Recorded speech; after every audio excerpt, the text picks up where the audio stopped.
Election Day. Polls are open and everybody's focus is on key battleground swing states. Arizona, Nevada, Michigan, Wisconsin, Pennsylvania, Georgia, and the state where I'm focused today, North Carolina. 2, big endorsement for Donald Trump from Joe Rogan. 3, Dave Portnoy, Clay Travis, Buck Sexton, Brooke Singman, Jimmy Failla, John Ashbrook. A massive show today in a special Election Day episode of The Will Cain Show.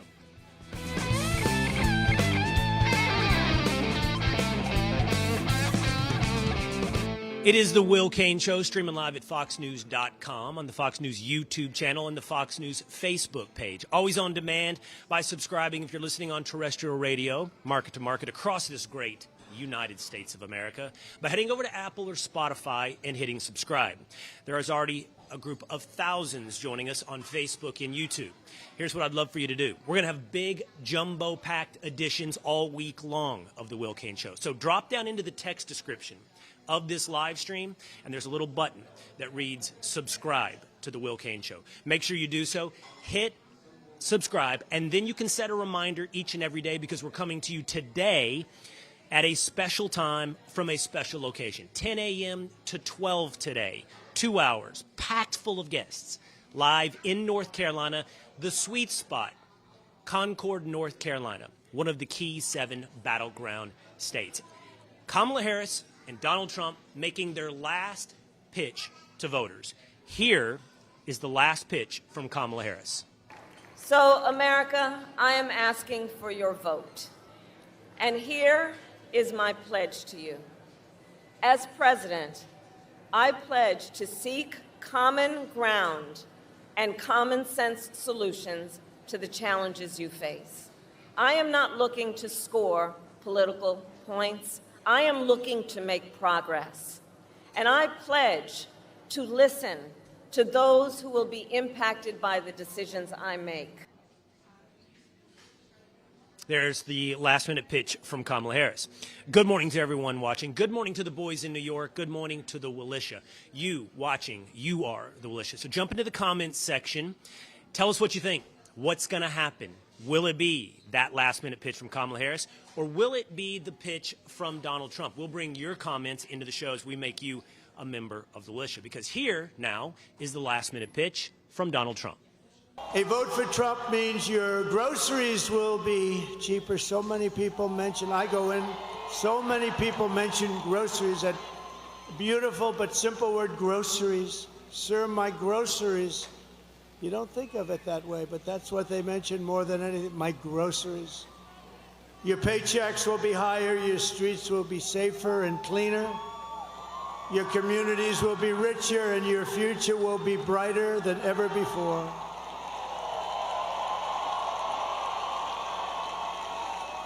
This will be the golden age of America. Groceries. Not many people think about the word grocery. Such a beautiful and simple word. Focusing on the economy. That is his closing argument. Boys in New York, the Willisha, 2-a-days Dan, young establishment James, tinfoil Pat. He's also said, such a beautiful and simple word, tariffs. He's got some words. He's got some words that are simple to be remembered, as his closing argument is about the economy. I see you, young establishment James. It's a Diet Cheers. Coke. Good morning. Diet Coke for good luck. Happy Election Day. Young establishment James in a suit and tie, Yeah. dressing for the occasion. Glad to see you got dressed up. I didn't wear a hoodie today, so. Where's your tie, Will? No tie. Barely a coat usually here on the Will Cain Show. I've been spending my morning in North Carolina. I've been at the sweet spot here in Concord, North Carolina, talking to voters. In fact, I just want to introduce you to one who hung out, wanted to talk a little bit longer. Charlie over here has been sitting around. He said, I would love to talk to you, Will. Good morning, Charlie. Good morning. How are you? Good. So I'm going to have you lean into the mic. We're going to talk together here. So first of all, you served in the military? I did for 10 years. We appreciate your service. Thank you, Charlie. Yep. And what's important to you today? The strength of our democracy and the soul of our nation, to be honest. Is that right? Yeah, absolutely. What do you mean by that, the soul of our nation? So I think that this entire election is about determining, who we are as a country, and are we gonna be a model for the world? Are we gonna defend the world? Or are we, I spent, like I said, 10 years in the military. I'm very concerned about our role in the world and how we're perceived by our allies and the stability that we provide to the world. And where does that lead you, Kamala Harris or Donald Trump? So to be honest, I think Kamala Harris is more of a stabilizing force in the world. I think that Donald Trump is very divisive. He's a threat to NATO. He's stated that many times. He's definitely a threat to Ukraine. I think he has an unnatural relationship with Putin and with other world dictators out there. I think that's very concerning for anyone who's served in the military. That's it. I mean, may I offer a counter perspective? Have you already voted today? I have. You have. You voted. Yes. Okay. I take it you voted for Kamala Harris. I did. You know, my rebuttal to that, honestly, Charlie, and we're just two guys sitting around having coffee in a diner this morning. You're a good guy. I don't doubt that. Thank you so much. I never questioned your character. Right. But my response to that would go as follows. In order for the United States to be a leader on the world stage, it can't just be in the group on the world stage. It can't look like every other country. It can't look like Sweden. It can't look like Germany. It can't have the same ideas or the same ideals. Otherwise, we will just be Europe. And throughout our history, we have been a model because of our unique values. From frontiersmen and pioneers to capitalists and entrepreneurs, I just believe the United States has set an example for the rest of the world to follow. And for me, yes, that is more not just embodied, but championed by Donald Trump. So again, not questioning your character, right? But I'm going to point out a couple things. Donald Trump's rhetoric is very racist. Oh. Its tone is very divisive. No, Charlie. And that, absolutely. No. To deny that is to deny the obvious. No. That's what. Give me, just so we can have a conversation that is dog whistles productive. All the time. Give me one example. You know, I mean, just recently with the Madison Square Garden. I was there. Debate. Great. So you heard it. No. You know, what line? What in particular argument are you referencing? All night long, there were references where you can basically script it, where there's the whole Puerto Rico is an island of floating trash, right? And you can say he didn't know anything about it. It wasn't his fault. Or you could say, hey, the whole evening was scripted, and they already had a scripted response, and it's basically a dog whistle other than a line from people. Other than a line from a comedian, just Tony Hinchcliffe. Can you give me a line? Can you give me something specific to back up your claim that what Donald Trump said, his rhetoric, was racist? I'm not going to play that game, but let me say this. The game of specifics. That's fine. The perception out there, okay, whether you want to admit it or not, the perception is that he's a deeply racist, deeply divisive leader, and that does not put America in a good light. And this is an election for the soul of our nation. I totally agree. And so, do you want our allies to look at us as a racist, divisive nation? Because I guarantee you, our enemies want that. So, and Putin desperately wants us to be divided so that he can gain. I've heard your perspective this morning. I appreciate it. I know you stuck around because you wanted to share your perspective. And I didn't know your perspective before we came on air. That's true, you didn't. What I would say to you is I'm not concerned with perception. I'm concerned with reality. And until we can live in reality. No. There's objectivity and there is subjectivity. And until you can prove a case with evidence and specifics, you have no real reflection of reality. You just simply live in a world of shadows. You live in a world of echoes, of rumors. And I would encourage you. I was there at Madison Square Garden. I would encourage you. Go back and listen to any speech of Donald Trump, any specific. And when you can come back, I've got to go because I also have guests waiting to jump on the Will Cain Show. But perception is reality. It is reality. I disagree. Okay, well, you can live in a dream world, and I'll live in reality. And reality is where perception does matter.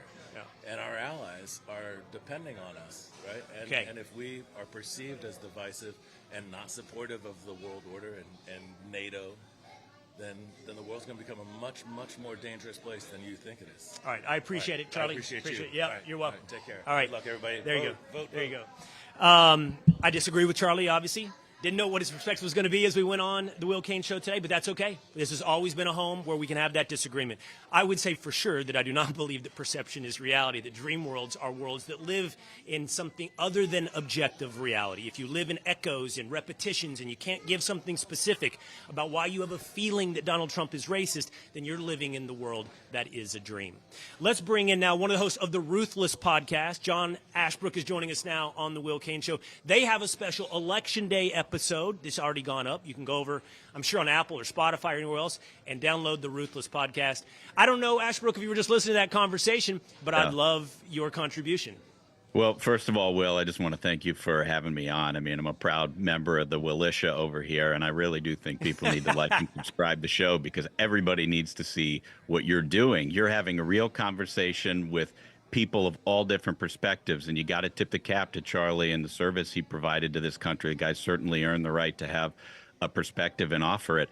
Where I would disagree with him is on his concept of perception. How do leaders around the world perceive President Trump? Well, they perceive him as a very strong leader. When he was president, we didn't have a gigantic war going on in Ukraine. When he was president, we didn't have war in the Middle East. There were the Abraham Accords. They were moving towards peace in that region. Afghanistan was an absolute disaster that was perpetuated by the Obama administration. And so when I think about how people perceive President Trump, I think of strength, and strength is what we want others to see in America.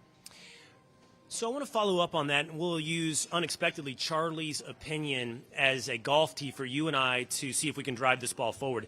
On this note of perception, first of all, there's the philosophical debate, right? And that is, I don't believe perception is reality. I understand the point that people can live in worlds that are divorced from objectivity, and they can live in their own subjective bubble.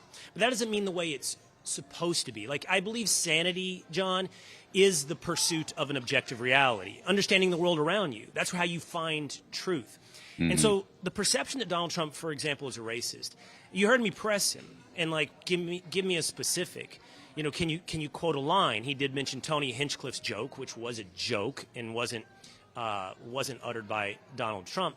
But I often find that characterization, that accusation, Donald Trump, he's a racist, he uses racist rhetoric, can never be backed up by specifics, John. And therefore, it's never evidenced. And it's therefore never living in reality. It lives in this world. You know, I've talked about, like, Plato's shadows on a wall.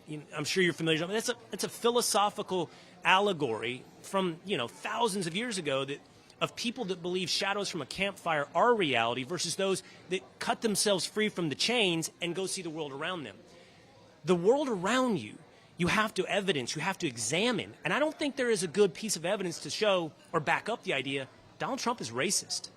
Yeah, it's nothing could be further from the truth. And they have to make things up about Donald Trump because the truth is he was a very good president for this country. The truth is he actually has an uplifting closing message about fixing the problems in this country, very specific about grocery prices in the border and everything else. But look who he surrounds himself with in these closing days. Watch his closing ads. I'm sure that everybody watching the show saw on Sunday during the NFL games, he had this message about returning America to where it should be. It's very inspirational. Right. And anybody who gives any sort of an objective look at what President Trump is saying and doing here in the closing days of this election comes away with the idea that this guy wants to be the president for everybody. It's not just a narrow group of bureaucrats or people who agree with him. He wants to be the president for everybody.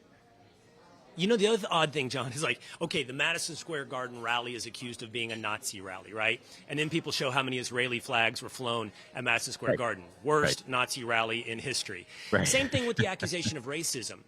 Donald Trump is going to most likely score one of the largest Republican percentages of the black vote in, I don't know, half a century, maybe in a lifetime for a Republican. Same thing with Latino. So if he is so racist, wow, worst racist in history.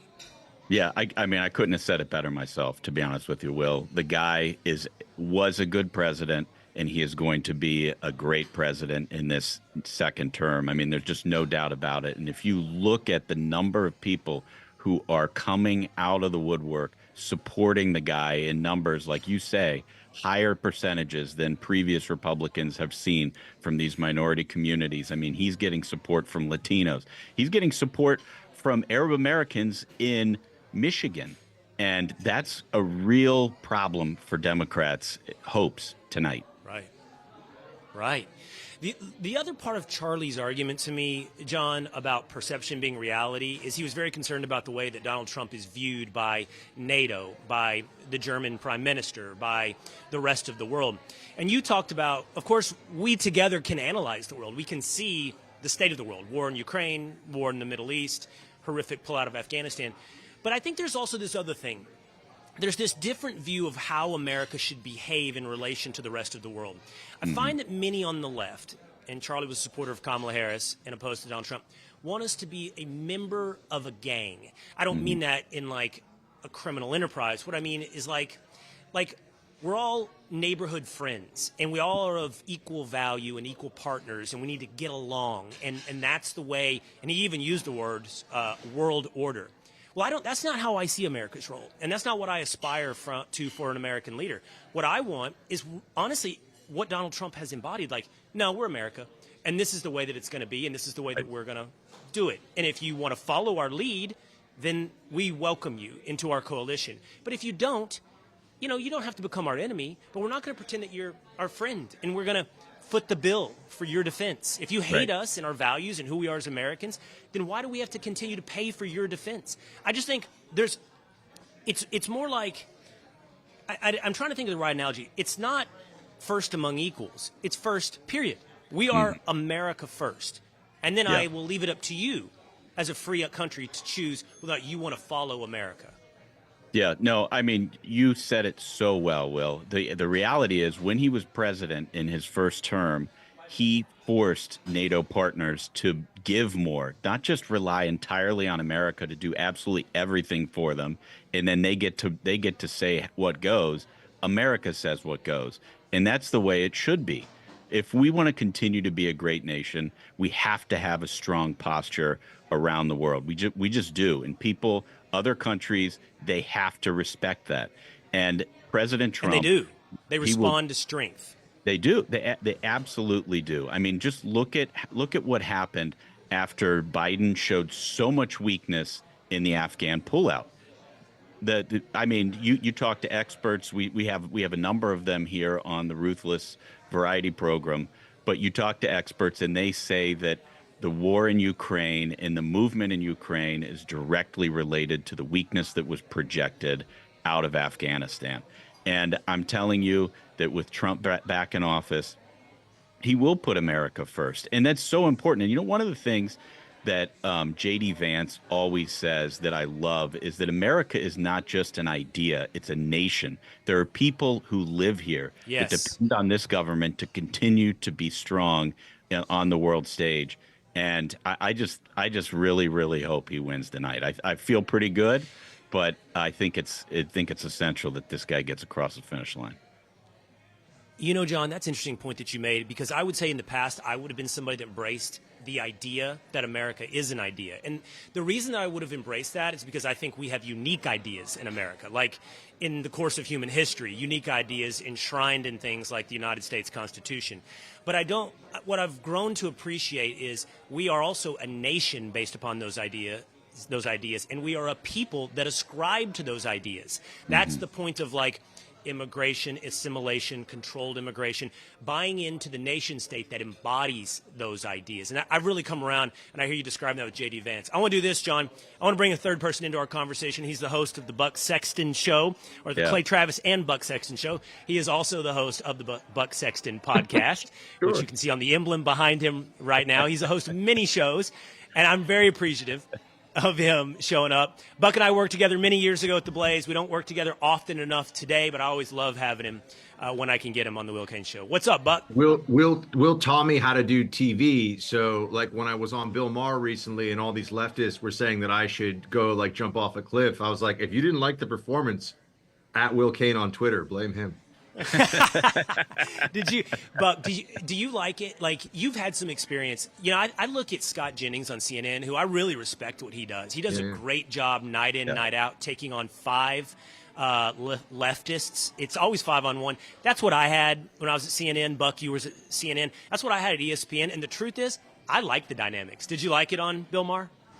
Well, look, it gives you an opportunity to flex a intellectual muscle, I guess, that you don't often get these days in conservative media, which is that live combat thing. And look, I know a lot of people do the thing where they show up at colleges and they have some, emotionally incontinent, freshman in gender studies, who's got like a purple strand of hair, who's like, like that's not really getting you where you should go, I think, sometimes with this stuff. Like, you actually want people who can make their argument cogently for the other side, or at least make their argument from the other side. So yeah, I like that part of Bill Maher. Like, I like that you get to sort of put on the brass knuckles a little bit, and it's unfair, right? So that's the thing. It's like the final scene of Gladiator. Like, you've already been stabbed and they're putting the armor on you, but maybe you show Commodus what's up. So that's the play. That's the plan.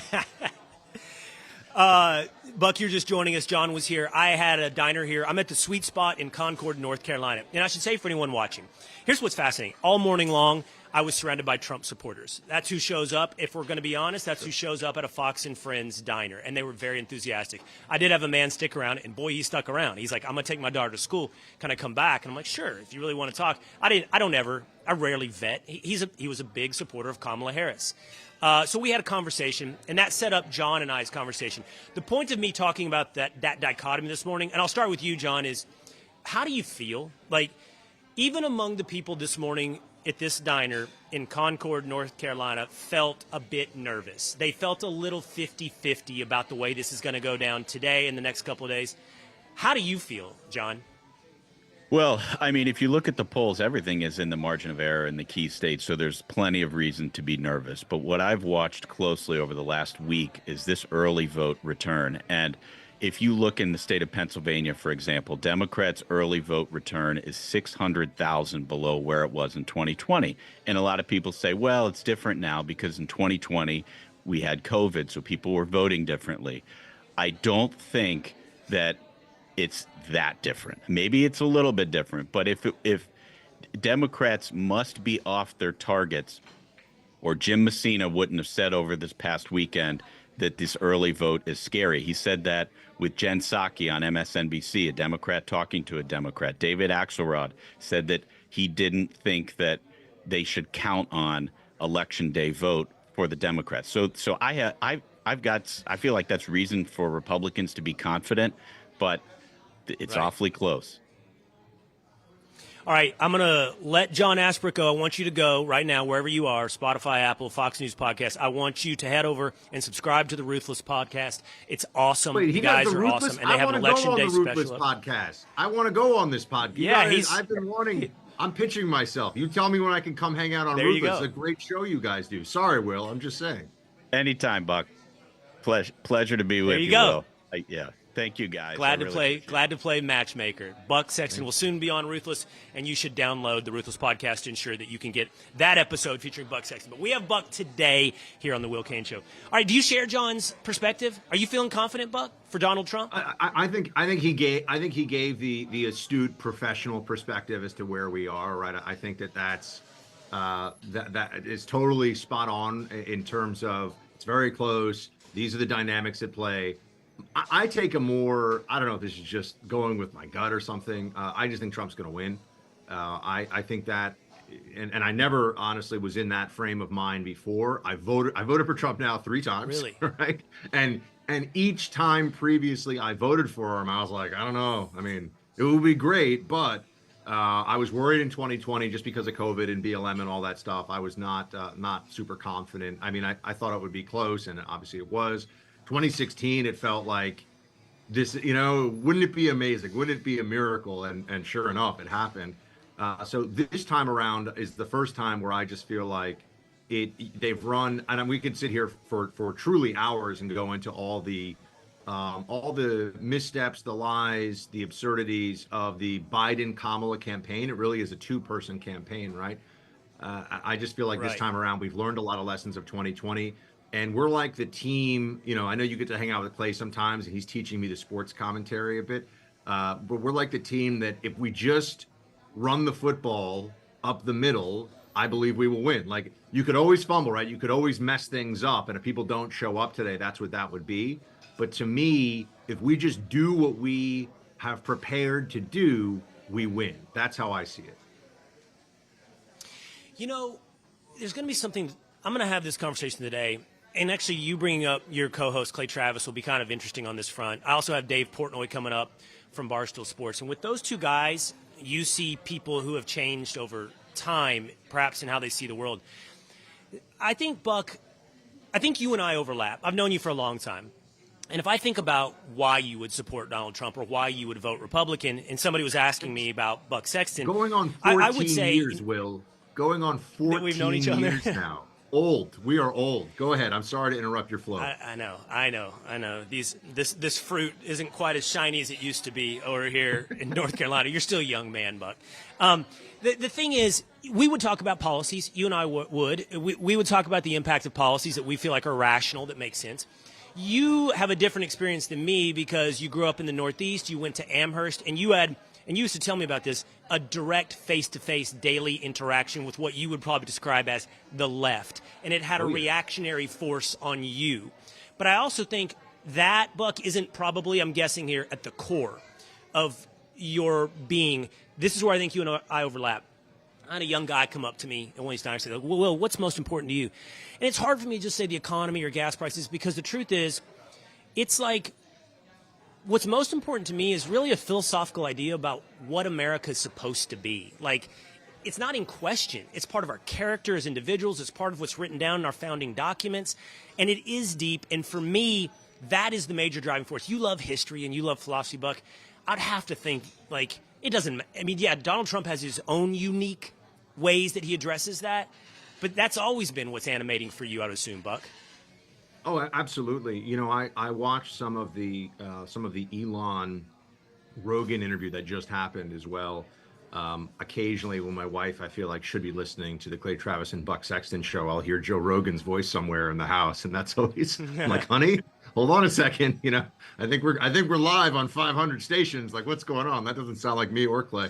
But I know I was listening to it with her actually after the show, and I think when Elon talked about the destruction of individuality and the destruction of merit. I mean, if you're trying to get down to where I view the real divide on a first principles or foundational principles level with where the Democrat Party is today, when the Republican Party is today, I think that's there's many different ways that I would do it, but I think that's actually a pretty good way for the moment that we find ourselves in right now. I think that Kamala Harris is in many ways the epitome of, or the ultimate exemplar of somebody who is a creation as a politician of the machine without any particular gifts, skills, or accomplishments, but fits into this broader narrative of how we need to redistribute power, not based on merit, but power based on the whims of the left and the collective. So, and just also the eradication of individuality, I feel like that's something that we see from the left everywhere. So that's, you know, I'm borrowing from Elon on this, but I feel like this election in particular, especially with some of the big crossovers or you know, changes from people like Elon and David Sachs and, you know, these people that have come over, they realize that there's this truly oppressive hive mind that has seized the commanding heights of the Democrat Party, and there's a deep philosophical difference, right? This is not the tax rate should be 39%. No, it should be 30%. Exactly. This is, what is your relationship to this nation, and what does it mean to be an American, and what is your relationship to the Constitution? I view that as very much on the ballot, as the Democrats like to say. I do as well. And, you know, it's interesting, Buck, you probably joined on a little late, but I had a little mini debate with a diner here who said this is about the soul of the nation and accused Donald Trump of racist rhetoric. My feeling, I'm the same as you, like that concept of individualism is core to who I am. And I see the other party embracing anti-individualism, identity politics. And honestly, I'm not just trying to like hurl probably what is a cliched bomb, but hurl a bomb, but I actually think Kamala's the one that embodies racism. Like, if you do reduce people into identity politics and the color of their skin and demand they think or vote a certain way based upon that shallow characteristic, what could be more racist? Oh, absolutely. And I, you know, you mentioned I've been a conservative. You know, Clay is a convert to the right. I've been a conservative for as long as I can remember having thoughts about politics. I mean, going back to at least freshman or sophomore year in high school, and I admired William F. Buckley, and you know what I mean. I used to read the National Review guys. I even read the Weekly Standard for a while. You know, I was one of these kids in high school. But one of the things that earliest on, before I thought of it even as a point of political philosophy, you know, I went to a very unique high school where it wasn't diverse because people said it should be diverse. It was diverse just because that's the situation, right? Like there was a test to get in. You had to get a certain score on the test, and then you got a full scholarship to go to the school. And the average income in this school, sorry, I promise this will all tie in a second. Everyone's like, what is he talking about? The average income in the school when I was there was substantially less than the average American household income. You had a lot of people who were receiving state benefits. And so maybe it was like 35 grand at the time. I mean, this was back in the 90s. And I just remember that there were first generation Vietnamese and Korean children of immigrants in my class, and then there were Black and Hispanic kids in my class, and it was just understood that the rules were going to be different for college admissions. The rules, I think, were all often different as well for disciplinary action. There were always these different standards set up, and whenever I would hear an adult try to explain to me why that is fair, why that makes sense, even as a young person, I was just like, well, that's just not true. That's just a lie. Like, we're all humans of equal dignity. We're all equal in the eyes of the law and the eyes of God. Like, we shouldn't be treated, somebody shouldn't look at this and say, you are Korean, but you are Black. Therefore, we're going to look at these things differently.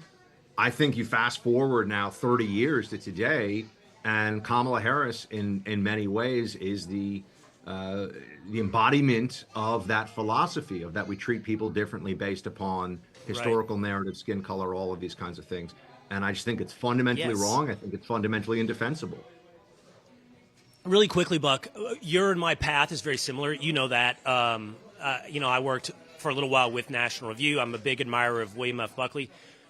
I never was a big Weekly Standard guy because I just was never that neocon. But what do you think's happened to so many of our old friends? Like, I don't want to throw names under the bus. I actually like some of these guys, but they went from never Trump to indistinguishable from the left. Like Bill Kristol, I'm happy to use that name. Bill Kristol is indistinguishable from Kamala Harris. He's a Democrat. I mean, this is we just need to be clear, right? If you're supporting Democrats, believe in everything Democrats want to achieve for the country, and voting for Democrats, you are in fact a Democrat, right? I think it's easy to get a little bit caught off philosophically, Buck. To your point of first principles, you don't even represent, and you and I have a lot of names that are very famous. Yeah. I'm like, I don't even understand anymore how you're so far away from the original first principles.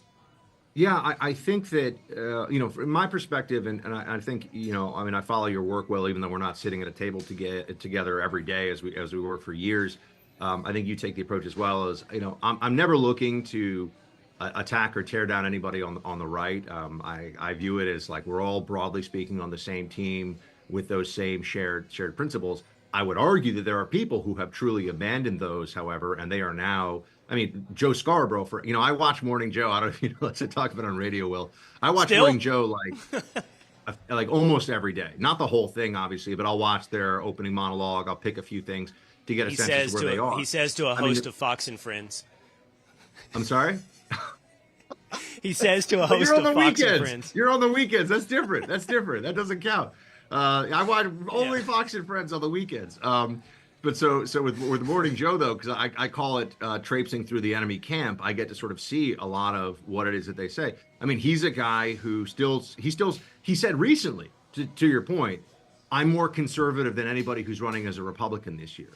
Well, I mean, that's flatly insane because he actually he believes in Soros DAs. He believes in the radical redistribution of wealth. He believes in the massive government spending and the welfare state. I mean, I go there all day. It's completely insane. But with Donald Trump, I think what's happened, I know this isn't like a Rogan thing. We've got 3 hours, so I'll try to get to this real quick. But with Donald Trump, what's happened is that a lot of people who thought they were in it for the fight, I think have been exposed as really just being in it for themselves. You and I have also had jobs that weren't in media, and I always think that that's an interesting indicator. Like, I've showed up somewhere where nobody was asking my opinion. I was just doing a job. I've had a few of these jobs. I know you have too. I think that for some of the people, especially if this was their aspiration very early on, to be that person in the media who is listened to or who is read widely, et cetera, that became more important than, it's just good old fashioned narcissism. It became more important than what's best for the movement. I mean, you've got Democrats openly saying that 230-pound guys should be able to play volleyball in high school against girls because that's what the party demands. You know what I mean? Like truly insane, truly insane stuff. All right. Well, he kicks off here in about an hour and a half. The Clay Travis and Buck Sexton show nationwide, over 500 stations, 12 to 3. He's also got the Buck Sexton show, which you can get Apple, Spotify, everywhere, iHeartRadio. He is my friend, and I really appreciate the time you gave me today on Election Day. Appreciate it, Buck. Thank you. Can I tell you one thing, by the way, that I haven't been able to tell you yet real quick?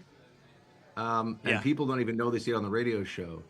Wife and I are expecting, so I am joining you in the ranks soon here of fatherhood, which is very exciting. So people keep asking, they're like, when's it happening? I'm like, I promise. Wife and I are doing everything we can. Like, I don't know what I'm supposed to say. Best thing that ever happened. Yeah. Best awesome. thing in your life, man. Best job you ever had. Best job you ever had. Because I think it's very admirable. You're a true family man with a lovely wife and a beautiful family. So anyway, all right. I'll send you a big hug. I know you got to do a show. I can't wait to meet your growing family. All right, thank you so much, Buck Sexton. By the way, this is the Will Cain Show, streaming live at foxnews.com, the Fox News YouTube channel, and the Fox News Facebook page. We've got a huge jumbo-packed edition coming up a little later. Buck's co-host Clay Travis, Dave Portnoy from Barstool Sports. Hit subscribe on YouTube, and you'll get reminders all week long because we're going to be doing big shows. Perhaps joined later this week by Stephen A. Smith, definitely joined by Brett Baer, Bill Hemmer, and a whole host of guests here this week. Subscribe on Spotify or Apple.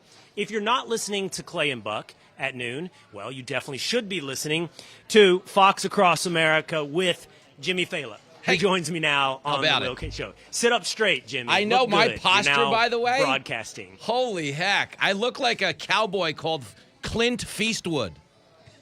An overweight cowboy. Feastwood. Yeah, that's me. Good to see you, man. Posture's Happy my hardest day. thing, man. Yeah. Me Happy too. Election Day. It's posture's tough, and I sit on a couch with no back for 4 hours every Saturday and Sunday, and I don't know. But you do more deadlifts. But you know what? You know what it is, though? You're more conscious because you want to clobber Hegseth half the time, so it keeps you on edge. You know what I mean? You never know when you're going to have to throw a clothesline, but I kid. But good to see you, man. Exactly. Mm-hmm. What am I going to have to throw in some kind of sumo costume and bounce bodies with Pete Hegseth and then transition and talk about a presidential election. Speaking of that, Jimmy, you're a great guy to run this by. Big endorsement today for Donald Trump. Yesterday, Joe Rogan, he tweeted out his endorsement, which, by the way, I don't know that he ever has. He said he was a Bernie Sanders guy in the past, but to be so full-throated the way he was yesterday was pretty freaking eye-opening. Now, how big of an impact does it have? I would ask a couple of things. Did Trump already being on with him for 3 hours? Has Trump already got that young man's vote? But when Rogan comes out and says, I just had Elon Musk, he made the most compelling case for Trump you'll ever hear, and I agree with him every step of the way.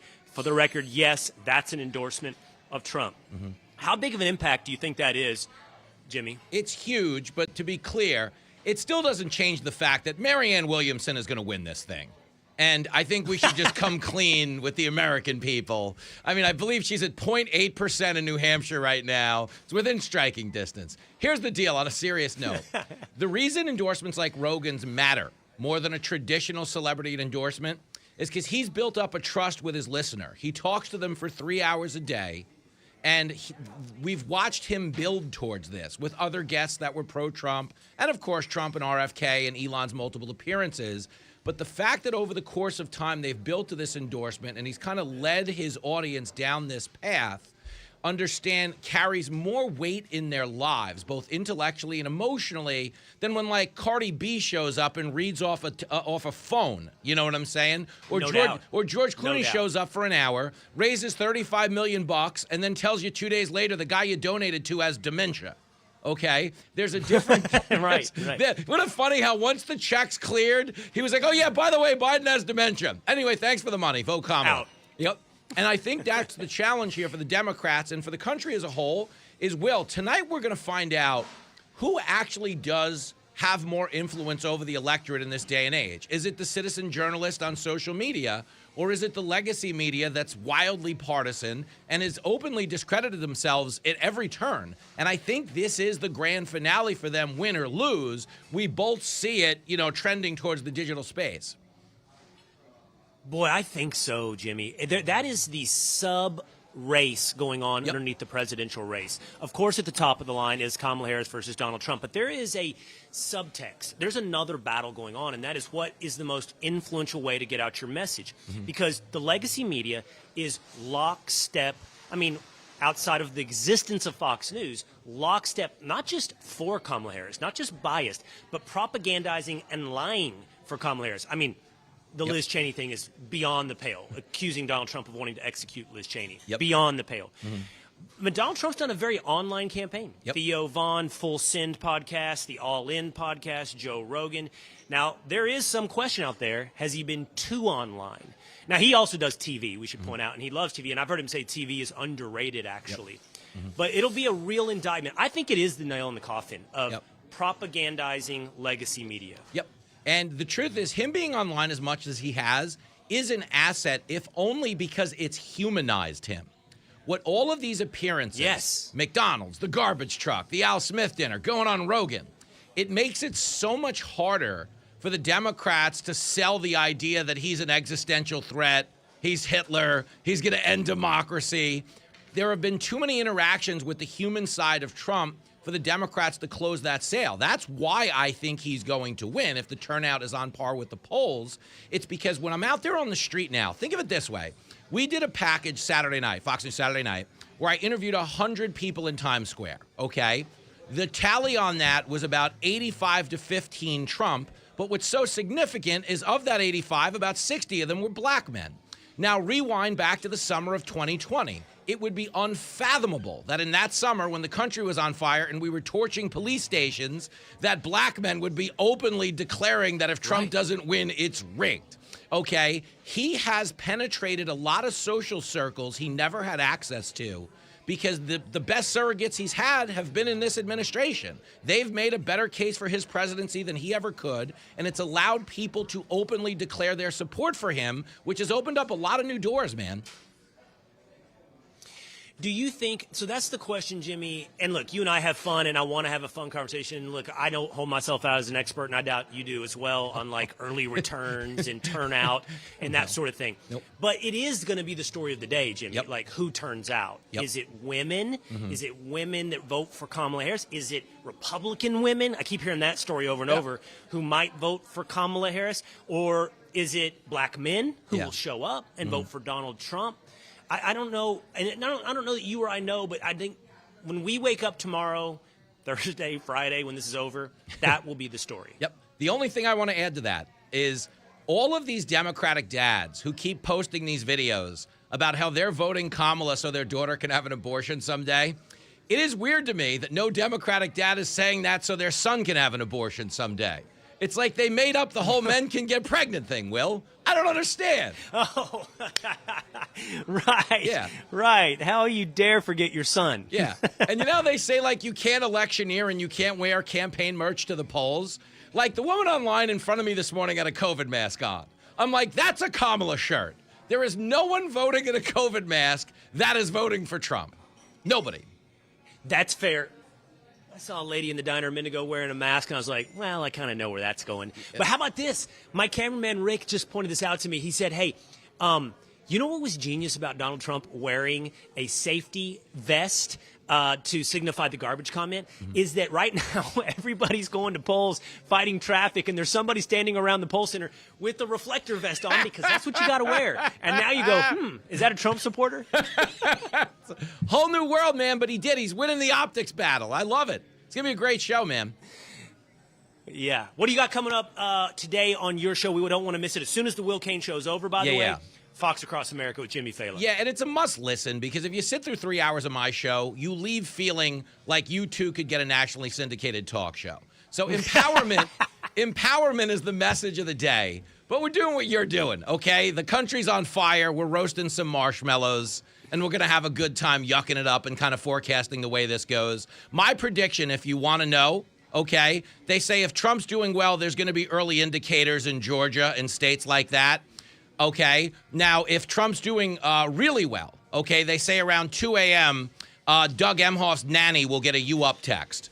And so that's what the decision desk told me earlier. So we'll see. Watch your cell phones. Watch your phones. Good. Okay.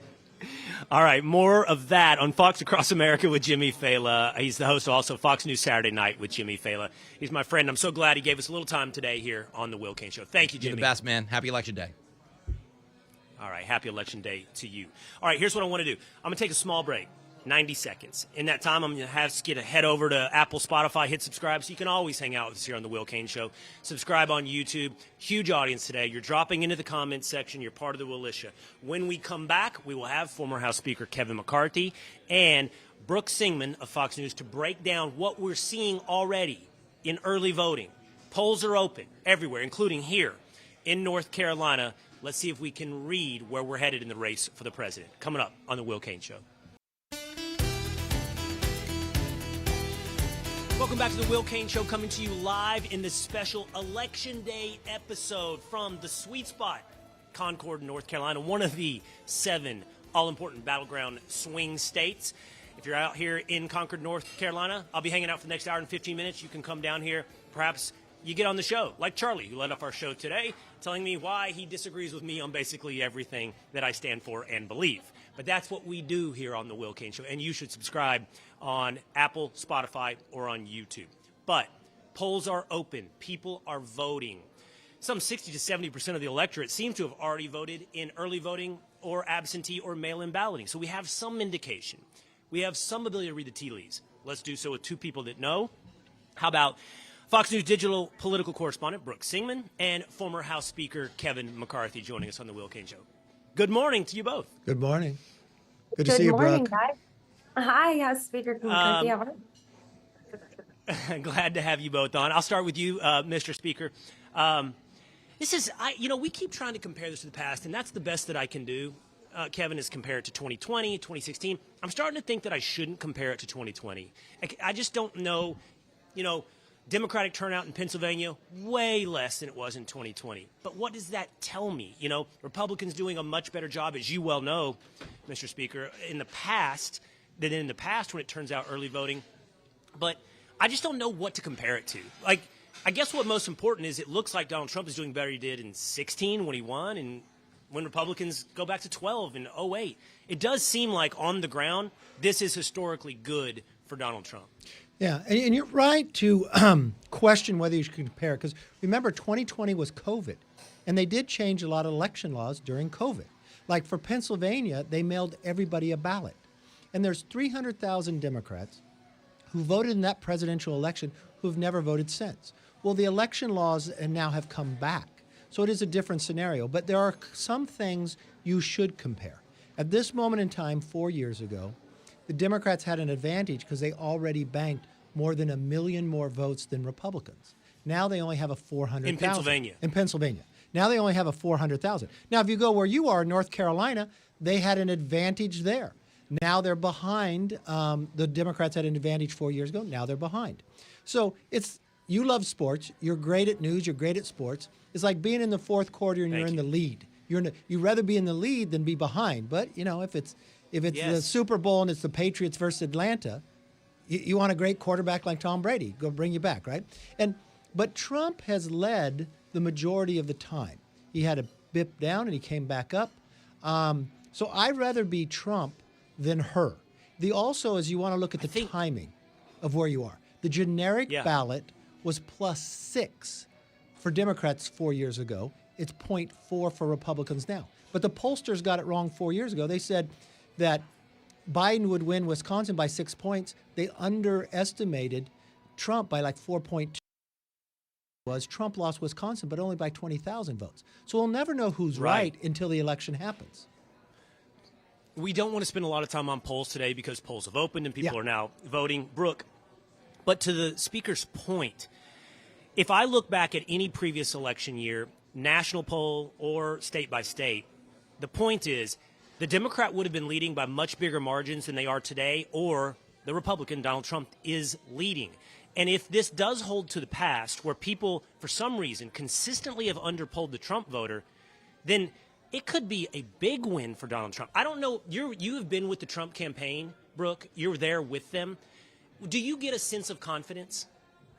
I get a sense of confidence, but then it's just when you are out there with them, that energy on the ground from his supporters is truly unmatched. Like, I traveled with the president to McDonald's in Pennsylvania a few weeks ago. That location of that McDonald's was not leaked out by the McDonald's until probably, I think, like a half an hour before the president got there, just because of security. When I tell you, thousands and thousands of people were lining the street, and just to see his supporters so emotional when he arrives somewhere, even going to his rallies, like the energy there, that his supporters believe in all states that he holds his rallies, whenever he shows up, even in a state like New York, where, will a Republican flip deep blue, New York red? I don't know. But the fact that he took the time and takes the time to visit all of these places where he knows he has supporters, I mean, that means something to the American voter. And they feel like he is listening to them. And I will say, he posted on his Truth Social before, it's officially election day, stay in line. There are long lines, but I will say, obviously, early voting has traditionally been a place that Democrats have seen higher numbers. Republicans have voted early this cycle in record fashion, but I will say, in speaking just with voters, there are Republican voters that refused to vote early. They want to watch their ballot be cast. They want to watch it go through the system to make sure it went through. I will say, you know what I mean? So but I will say, Brooke, from Republicans today too. That'll be interesting to watch, because I was in Georgia on Friday at a diner. I'm in North Carolina today, and I ask always who's voted. And, Mr. Speaker, the hands go up on early voting. I mean, that's just a little snap poll, but, I mean, I would say 80 to 90% of people voted early. Now, today in North Carolina, I met some people like, I always traditionally do it on Election Day, so I'm going to do that. I have two questions to put to you guys. And, again, I'm sensitive and cognizant. I don't want to dive into polling numbers, but I think this is important to understand. You pointed out, Mr. Speaker, that every of the past elections, 16 and 20 with Trump, they have undercounted Trump's support. He's always exceeded whatever the polling going into Election Day was. Any chance they figured it out, meaning they've twisted their dials, they've been like, we can't get this wrong a third time. I know that Harris supporters believe that to be the case. They believe that pollsters have overcompensated for getting it wrong twice. You don't know until the election, but Nate Cohen analyzed the New York Times once, and he says they underestimated because white Republicans are 16% less likely to answer the poll than white Democrats in the poll. So they say that's off there. Look, I talked to the president twice yesterday. He called me in the morning and then in the afternoon. He is confident to where his campaign's at. He is enthusiastic, exactly what Brooke said. You cannot walk away from a rally and not be enthusiastic, right? And so this poll is really on the ground, what we're seeing. And you brought up a good point, Will. Right. This whole point of early voting, I'm a person that would always want to go to the day of the election, only because I love that feeling, like to take my kids. I wanted the experience to build it into them. But with work, I had to vote absentee. So I trust it. This is where we failed 4 years ago. We failed because you may have a good intention to vote on this on Election Day, but something might come up. You might get sick. You might get busy. The more you bank the votes away, the stronger the election you will have. And we learned our lesson. But the one thing you want to look at, I do not believe there's an undecided voter. On these early votes, who's getting the most of the low propensity voters? The voter that normally doesn't come out, that campaigns call one of four voters, that in the last 4 elections vote one time. And it looks as though in some analysis that Republicans have done a little better. So you're not cannibalizing your vote just moving it early. You're actually getting those that are less likely to vote in. That's banking, and that's putting money in the bank that helps you for Election Day. You know, Brooke, again, talking to people, really quick, Brooke, talking to people here in North Carolina, I wouldn't use the word confidence because I think everybody's a little gun shy from 2020 when they probably did feel confident and it went another way. But also, North Carolina is one of the 7 swing states. It is. And so I ask them, how do you feel about your neighbors? How do you feel about, and everybody's like, kind of split. But it always comes back to women, Brooke. It comes down to like, are there women who will vote for Trump, and specifically, are there Republican women who are like, I just don't like the man, so I'm going to vote for Kamala? That's impossible for me to understand on a first principles perspective. Like, how do you I don't understand how anybody goes from never Trump to voting for Kamala Harris. I don't get it. But the question is, will women enough to swing this election do that in North Carolina and in these swing states like Pennsylvania? I don't know. We're really going to have to see. But what I was going to say, and it actually relates to that, is so I spoke with Kellyanne Conway, who says there's really no such thing, and it goes back to the polls.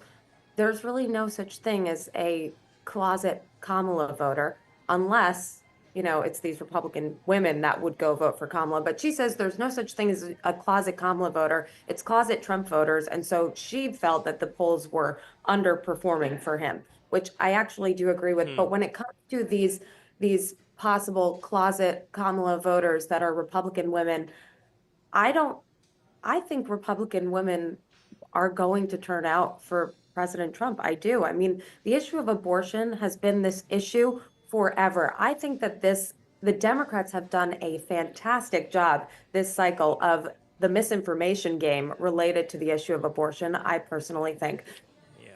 The Supreme Court overturned Roe versus Wade, turning the issue of abortion back to the states. So it really doesn't matter if President Trump is in the Oval Office, if Vice President Harris is in the Oval Office, if Kermit the Frog is in the Oval Office. It does not matter because the Supreme Court overturned the decision, and now the decision lies with the states. So every person in this country can vote down ballot in a different way about that issue, because it has nothing to do with the White House. The Republicans have said they won't push a national abortion ban. Trump has said he won't sign a national abortion ban. He has said he supports exceptions for rape, incest, life of mother.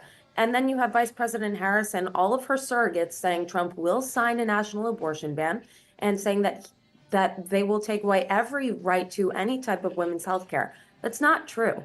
They kept trying to tie him to Project 2025. Every time that happens, the Trump campaign says they have nothing to do with it. So they've done a great job with the misinformation. And Vice President Harris, even in her last speech in Washington, she said, if you elect me president and I get to be in the White House, I will codify Roe versus Wade.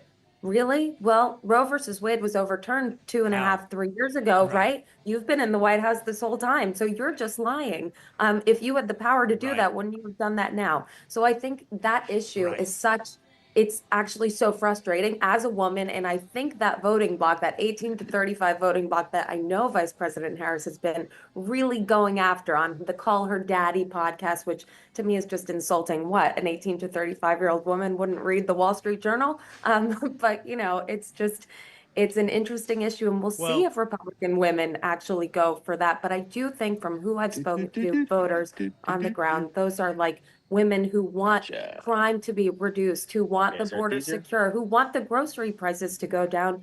And it's like they know Trump and they know what their life was like under Trump. So I don't know. I've bounced back and forth on calling you Speaker, Mr. Speaker, Kevin, at times as I've met you a few times. It's like Coach. It's like one of those things, like you keep it forever, right? You definitely keep Once Congressman. you're Speaker, always. I think you keep Speaker. Yes. Once you're Speaker, you're always Mr. Speaker. So, Mr. Speaker, one more in the weeds on North Carolina, because I think you, obviously in helping others run for Congress, but also your own races, it seems notable here in North Carolina that there are reports that Kamala Harris pulled her ads from Carolina and moved them. I don't have this confirmed, but I did hear it several times, to Virginia. That would be a huge defensive move. And I guess to some extent, I don't want to say giving up on North Carolina, but it seems notable. Yeah. And if you're a Democrat, in North Carolina, Republicans have a top of ticket problem for the governor's race, okay? And so you would think if you're running for president, try to get some coattails in there. For her to pull back is a bad sign for her. It shows that she's got to defend that other wall. Because if she won North Carolina, she really could be putting the race out of reach for us. Now, on your last question there, I think Republicans have to acknowledge we do have a gender problem. But I really studied this, and I went back and looked. And if you think about, Kamala Harris would be the first woman elected president. That's going to enhance women voting for her. The Supreme Court decision, regardless of how you feel, it is a disadvantage in the polls the way the Democrats have played it. But we still won seats in California and New York. It's how you explain it. But if you look at the gender gap right now, she's actually behind where Joe Biden was by about 1.6%. Right. It's a problem, but how much? The thing that she has to worry about compared to Biden is Trump's getting 41% of the Hispanic vote, and he's over 16% in the black vote. Now, that puts it in a very hard play for her to win if that is consistent. And this is the last question. The thing I've always looked at in anybody running a campaign, I work from election day backwards. What is in the voter's mind on election day? She spent more than $1 billion. Tell me the 3 things she will do if she wins the presidency. I've never seen a campaign with so much money fail in the most basic thing to tell the voters what you would do, and that any voter could repeat it. Yeah. They want it to be the same thing that it has been for the last 3 election cycles, which is a referendum on Donald Trump. Exactly. Last thing, Mr. Speaker, when will we know who is the next president of the United States? I think watch Pennsylvania. Whoever wins Pennsylvania, if Trump wins Pennsylvania, it's over. And if Kamala Harris loses this race, it will be because she passed on Shapiro. She listened to Nancy Pelosi to pick Waltz, and she ran a bad campaign. And how long will it take in I think you can know tonight compared where. Now, this is the difference. I knew last election night that we won the majority. It wasn't declared, though, right? So you will see from momentum, and I hope for America, whoever wins Electoral College wins the popular vote as well. And I know this race is very close. That doesn't mean it ends up that way. 1 or 2% one way could be a big electoral vote election, and it could be over with. And so if President Trump picks up Pennsylvania but also gets Arizona and gets Nevada, people don't have to worry till it's finally clarified and declared. You'll know that, yes, he's going to be the next president, and only the second one to come back and win it again. All right. Former Speaker of the House, Kevin McCarthy, here on The Will Cain Show, and Fox News digital producer and reporter, Brooke Singman, as well, who's with the Trump campaign. Thank you guys both so much for being with us today on The Will Cain Show. Thank you. Thanks, Will. All right. Happy Election Day. Let's do this. We're going to take a quick 90-second break. While you're taking a break, head over to Spotify or Apple and hit subscribe to The Will Cain Show. Do so here on YouTube. Or if you're watching on Facebook, drop into the comments. We're bringing the show because when we come back, the host of the Clay Travis and Buck Sexton Show, Clay Travis, next on The Will Cain Show. Elon Musk, Joe Rogan, Robert F. Kennedy Jr., Tulsi Gabbard. What a coalition behind Donald Trump. It's the Will Cain Show, streaming live at foxnews.com, on the Fox News YouTube channel and the Fox News Facebook page. This is a special Election Day episode, 2 hours uninterrupted. We've had former House Speaker Kevin McCarthy.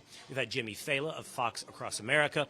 We've had Buck Sexton of the Clay Travis and Buck Sexton Show joining us today here on the Will Cain Show. And coming up in this next hour, we have Dave Portnoy of Barstool Sports. We have Josh Kraushaar, who's going to break down the numbers for us. And we may just talk to some of the people here in Concord, North Carolina, where I'm broadcasting live from the Sweet Spot. We invited a diner in a little bit earlier who had the debate with me over Kamala Harris versus Donald Trump. We probably won't have a debate because we're probably in some level of disagreement, but if we have half of the Clay Travis and Buck Sexton show on in the last hour, we need to bring the other half in. It is, my friend, it is Clay Travis, who joins us now on the Will Cain Show. What's up, Clay? I'm excited. I'm a data nerd, so I have been diving into some of these early numbers as well as the early voting to try to glean some sort of idea about what exactly we should expect as we're soon going to be up on noon on the East Coast. A lot of voters already out, 80 million early votes in, and I would imagine a lot of people I saw when I was driving my kids into school this morning, a lot of people going in to vote in my hometown of Nashville. So I know a lot of people go in to vote early in the morning. I think probably we're somewhere around, I would bet 75% of all voters have already made their voice heard as we come up on noon on the East Coast. And I think Trump's going to win. Yeah, you wrote that column, Clay. You feel really confident. What is it in the data that you're a data nerd, you said you've already been diving in. Why do you feel so confident for Trump? All right, so I made my own viewer guide here, Will. I'm like old school. I like yellow legal pads, and I like to jot down stuff just like back in law school back in the day. Clay, like try to sense the world. You never lose the habit. There you go. Same. There you go. Always the legal pad. Always the legal pad. So here's what is out there right now as we are speaking at 11 Eastern, right? So if they clip this and they share it 8 hours from now and I look like a moron, I want it known. I'm talking about the data that is out there right now at 11 a.m. Eastern. Let's start with Florida, Will. Right now, Republicans have a 1 million vote in the state of Florida. Trump won Florida by less than 400,000 votes in 2020. We all know Ron DeSantis had a blowout win in 2022, right around 19 points. But if Trump is able, and I think he is based on the numbers that are in right now, to put together a double-digit win in Florida, that is a very good sign for how he's going to do in Georgia. And let me explain why. He only won Florida by 3 points in 2020.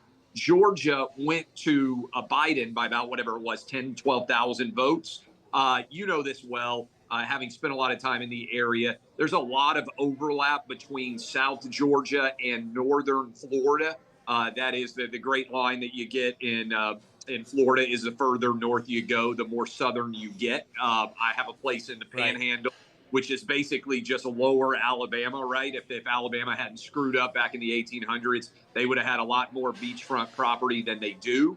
And that area right there is very Republican. The Panhandle is the most Republican area of Florida. South Georgia is very Republican. If they are blowing out numbers there, there's a lot of cross-pollination there. I think Trump will win Georgia if these Florida numbers are really good. Now, I'm a little bit nervous about North Carolina, Will. I went into Asheville. Place is devastated. And frankly, we in the media are not doing a good enough job of still telling the story of how devastating that area is. A lot of people are concerned about being able to actually just get through and live, much less who's going to win in 2024. And Western North Carolina has been the base of Donald Trump's support. I still think he wins North Carolina based on the early voting where he has the lead, Clay, but it's going to be close.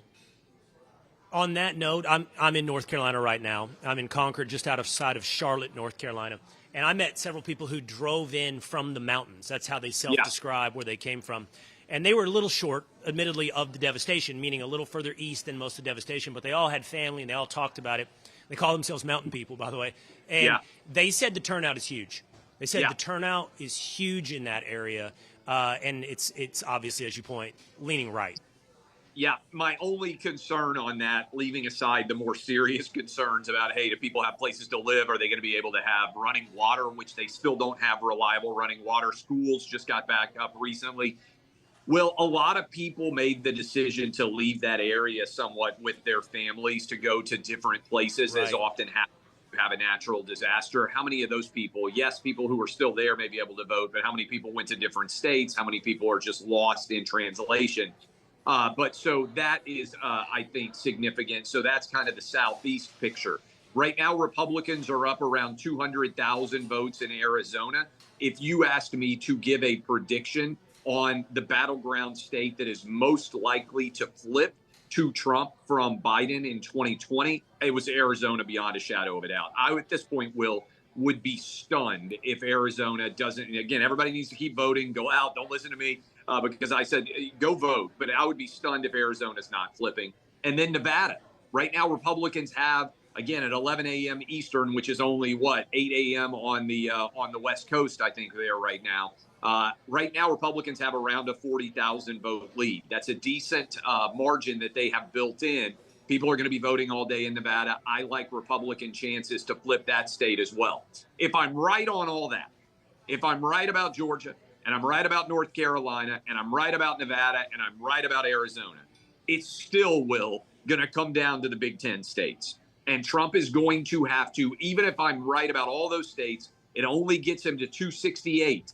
He's going to have to win Pennsylvania, Michigan, or Wisconsin to get over 270, or he's going to have to win Omaha, Nebraska, which would get us to potentially a 269 tie. So that's the state right now. On that, which I love that you called it the Big Ten states instead of the blue wall. But on that, everybody's focused on Pennsylvania. I just had the former Speaker of the House, Kevin McCarthy, on.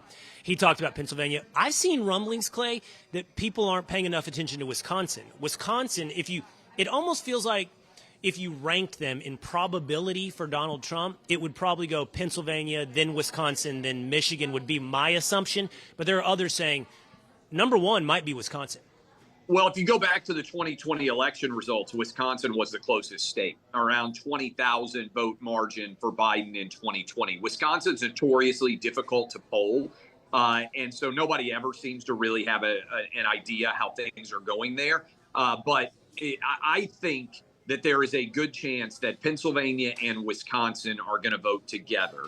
Michigan, I think, is the most challenging, although the wrinkle and the wild card, I would say, in general here, is that Michigan, my wife's from Michigan. I've spent a lot of time in Southeast Michigan over the years.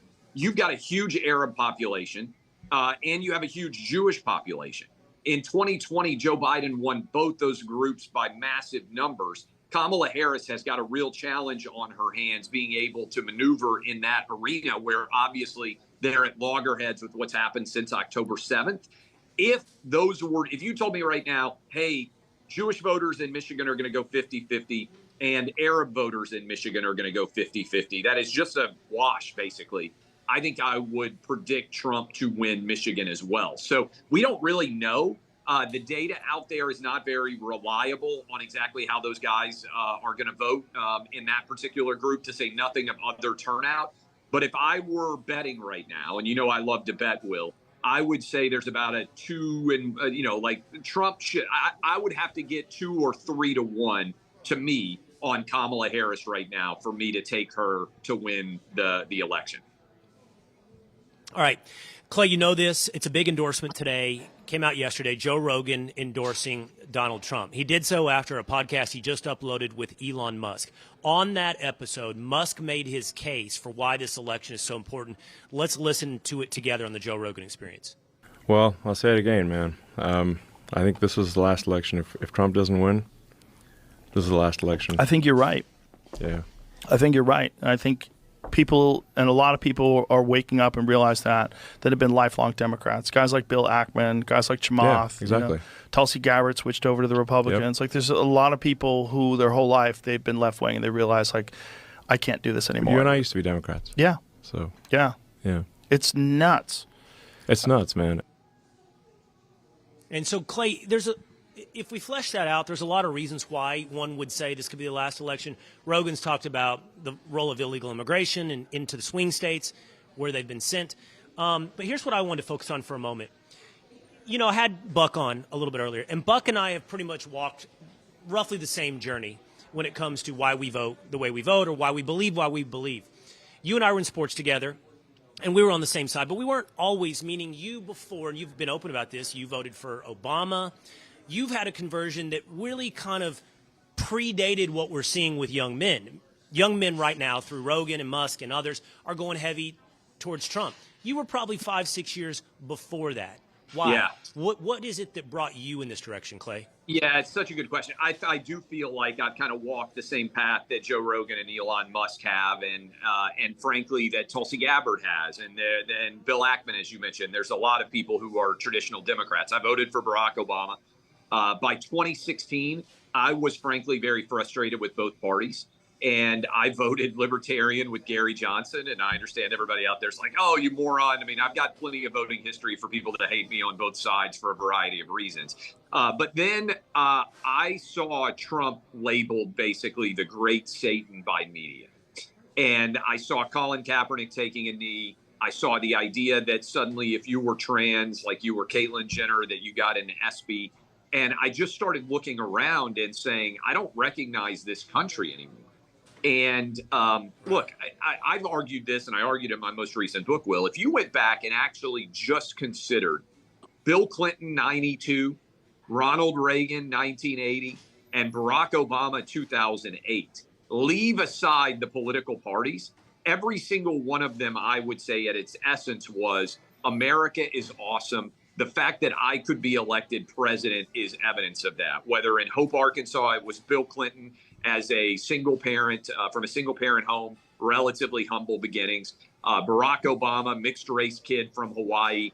Ronald Reagan, the sort of, I would say almost like the cowboy, right? In the old ads that they used to do for cigarettes, right? Like this sort of rugged American individualism and an embrace of the amazing nature of this country. And when Obama won in 12, this is my sort of retroactive analysis, In 08, it was race doesn't matter. We all have more in common than we do different. I'm an evidence of that. Let's take America into a new generation. In 2012, they turned on identity politics. And basically it became your race, your gender, your sexual orientation. That was all that mattered. I actually come to think that that's some of the least interesting things about people. The choices you make, to me, are more interesting than the identity you're born with. And that woke culture kind of took over. Now, so that was my pivot. 20, I was all in for Trump. COVID accelerated it probably because I'm still furious that they shut down our schools, that they wouldn't let us play sports, that the poorest kids were the ones who were least likely to be present. And let me just react, by the way, to that clip. Oprah said something similar on the left side. I do not believe that this is the last election. I'm going to be crushed if Kamala wins. I think she is an awful candidate.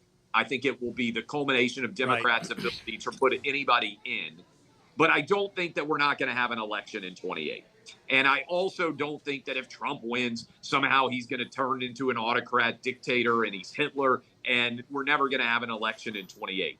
We're going to have another election, but I do think it's important that we get this one right.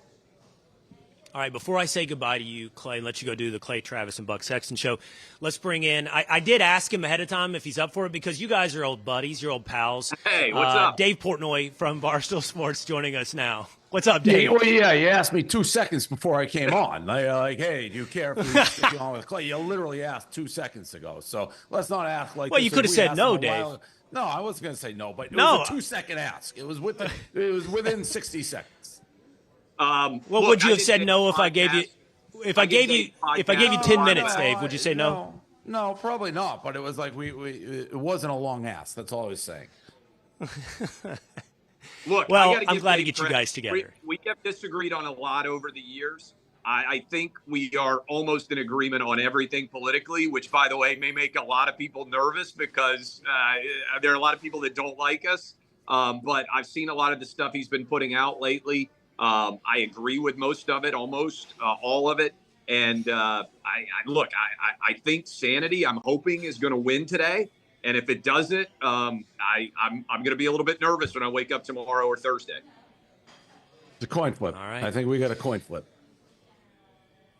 Well, I'm going to break that down with you, Dave. Clay already brought up the betting odds, and that was something I was going to talk about with you, Dave. But, Clay, we appreciate you being on today. Go have fun on the Clay Travis and Buck Sexton show. Will do. Good to see you, Dave. Let's go Trump. I'll see you guys. All right. Dave, coin flip. First of all, Dave Portnoy of Barstool Sports here with us on the Will Cain Show. Super glad to have him on the show. Dave, you're always, talking about betting. It's usually around sports, but I mean, I don't think you can do it if you live in America. You have to do it from offshore, which you may be ready to do, to bet on the presidential race. But like on that, just from a X's and O's, which way I'd place my money right now, how do you feel, Harris or Trump? I would bet it on Trump, but I certainly would not be feeling overly comfortable. I really like what I just said. I think it's a coin flip. If I'm looking at a college football board and there's a million games and this is one of them, it's a stay away like that. I don't have much confidence in it. I hope I'm right.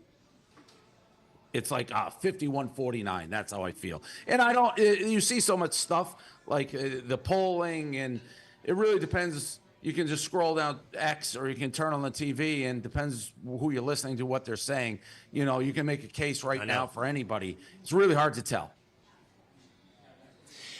Clay said something interesting that I didn't know if you would agree with or nod your head. He said that you guys agree on a lot of, he said you agree on everything. I would say you guys agree on a lot of things.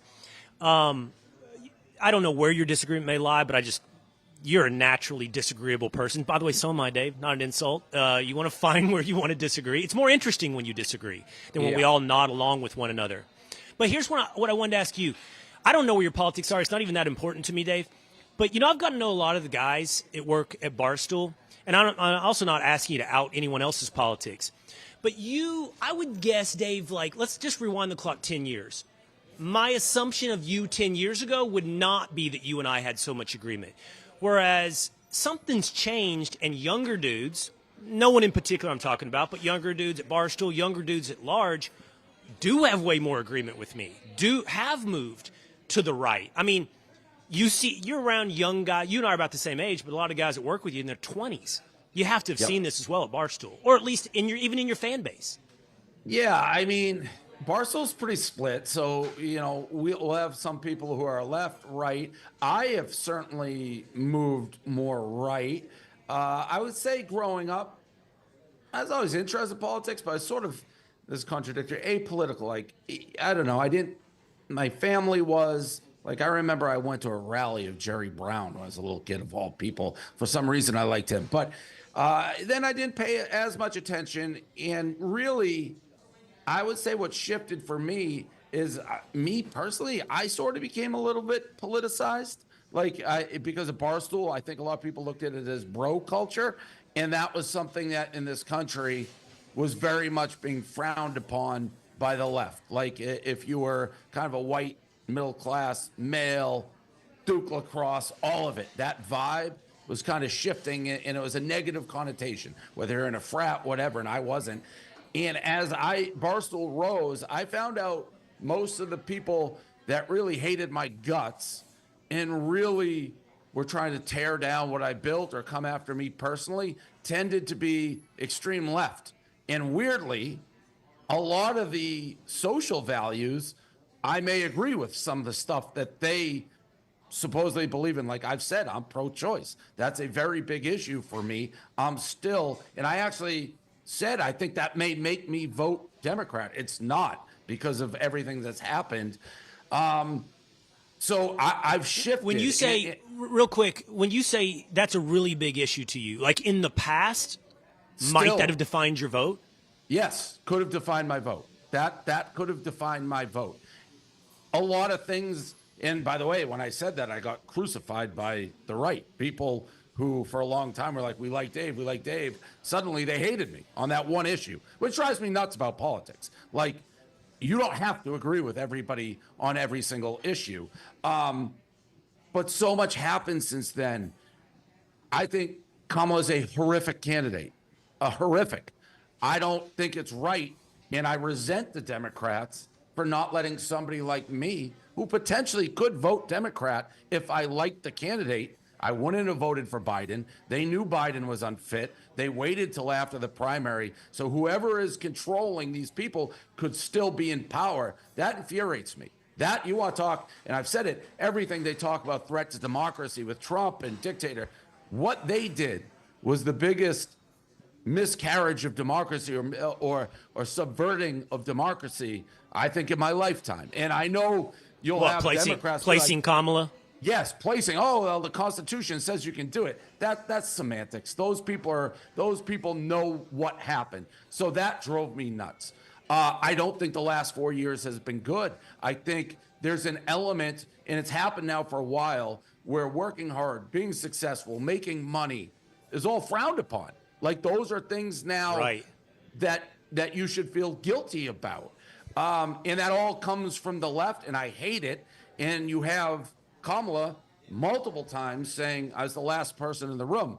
I was involved in every decision. What would you do different than Joe Biden? Nothing. And then saying, we got to turn the page. We got to do all this. And you look at the world, the border, the Middle East, all things bad. They're all bad to me. And you have a candidate who has been in power saying she was involved in decisions. So it's just a horrible, horrible, horrible candidate that they gave. So that's why I'm voting Trump. You're voting Trump. Yes. You know what's interesting about what you just described to me? It's like, it's almost as though this happened to you as much as you happened to change. And the why is always interesting. And you started to say part of the why, like, why did you become public enemy number one for those who, as you described accurately, are far left? And part of it is you. I mean, it is, I don't know, it's a little bit like Trump, honestly. It's your personality. But, I mean, if we're just being real. But I think you're right that part of it's your success. I mean, your success, for some reason, is vilified. And then there's the last part of it, which is you talk about the things that they seem to think are villainous. I mean, masculinity has become villainous for some reason on the left. And Barstool and you embrace masculinity. I think that's the why of what happened to you. Yeah, I would agree with that. And it's movements that you can sort of draw a line. So I've been doing this for 20 years. So we've had, in my 20 years, Occupy Wall Street, if you remember that, Black Lives Matter, obviously. Sure. Now you have the Middle East, the Hamas, the Palestine.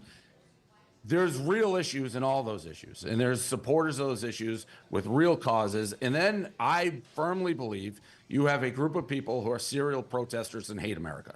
And they are going to show up at Occupy Wall Street. They're going to show up at the BLM. They're going to show up at, and they don't even know what they're protesting. But there's an element of like, we're anti-colonizer, and they go back in time. It doesn't matter who it is. We're anti-success, anti-white male, anti-America. And that movement, I don't love. And again, it's not everybody, because it's like the fringe, the real movements almost get hijacked, like, if that makes any sense. So I don't know. And that seems to be the left. That seems to be, as much as I sit back and I think, if you just took a scorecard, what's Dave believe in? I think for the most part, I'd end up more so on the left than I would on the right. But I'm firmly voting for Trump. It's not like it's a hard decision for me right now. Well, explain that to me. So if you had a candidate, you said Kamala is a horrific candidate and Biden was incapable, he was inept, and you're still pro-choice, what would a Democrat have been able to say or do that would have brought you, I guess, back? Because like you said, you were kind of a Democrat. So like, you still have the pro-choice issue. Are there other issues at this point where you look at Democrats and you go, they're singing my song? Well, I'm not overly religious. The right tends to be religious. Like, if you want to have gay marriage and everything, I don't care. Go do it. Like, I'm really very much. But that's in the past. I mean, that issue's gone, and that's not one that you would even hear from the right.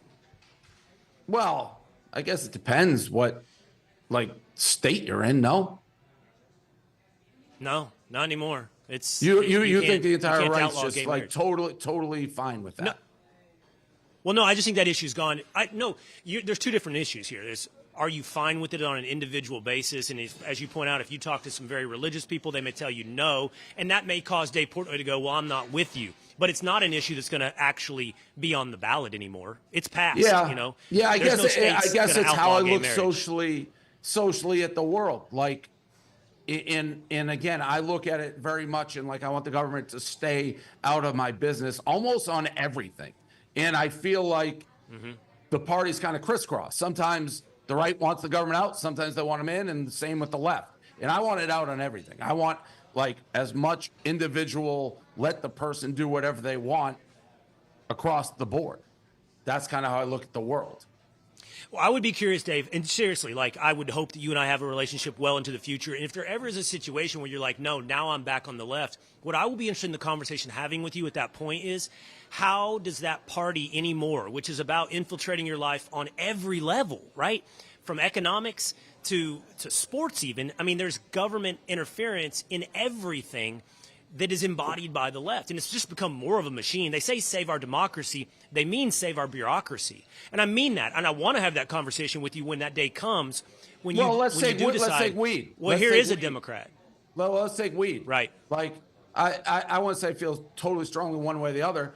Like, the right doesn't want to legalize marijuana, right? I would say the majority. Yeah, the majority of the right probably does not want to legalize marijuana. Why do they care what I'm doing in my house? Like,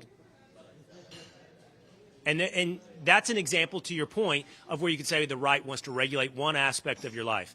But I would challenge you, if you were making a legal pad ledger and you came up at this point, all right, I mean, one for the right, the other side's got $1 million. And I know you're going to say it's a state versus a federal level, but it's still government. Why is the government involved in a woman's right to choose? That's why is the government making that decision? Right. But you know that's a huge issue that the government's involved in.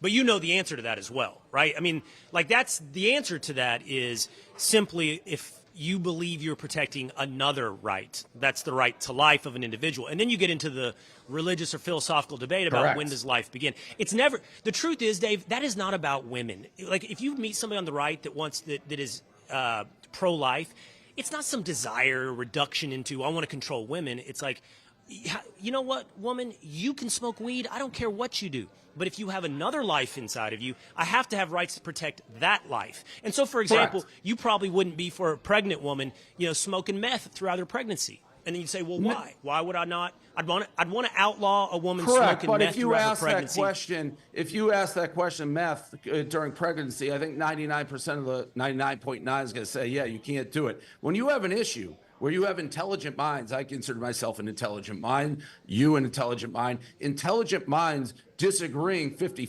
60-40, that is enough of a disagreement where I do feel like somebody should step back, say, there's all these people. Why is my moral view or religious belief more important than somebody else's? Well, they can do what they want. It doesn't affect me.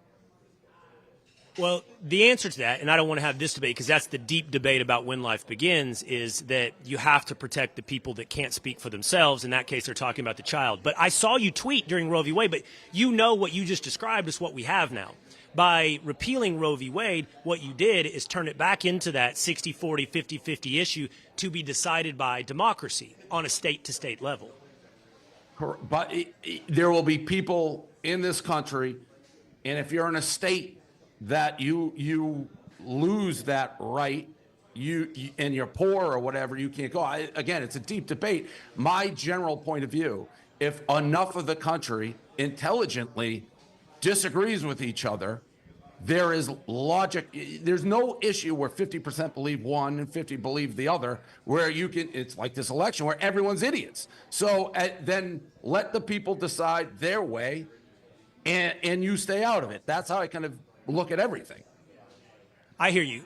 So when you say let the people decide your way, you're not talking about even through the democratic process, because you're still talking about maybe 51% controlling the rights of 49. So you would prefer it to be some type of thing protected from the democratic process, saying this is so divisive, let's err on the side of the letting right. an individual choose by That's themselves. what you which believe. Correct. Which I overall think is a right core, take the issue out, but is a right belief of keeping the government out of your life.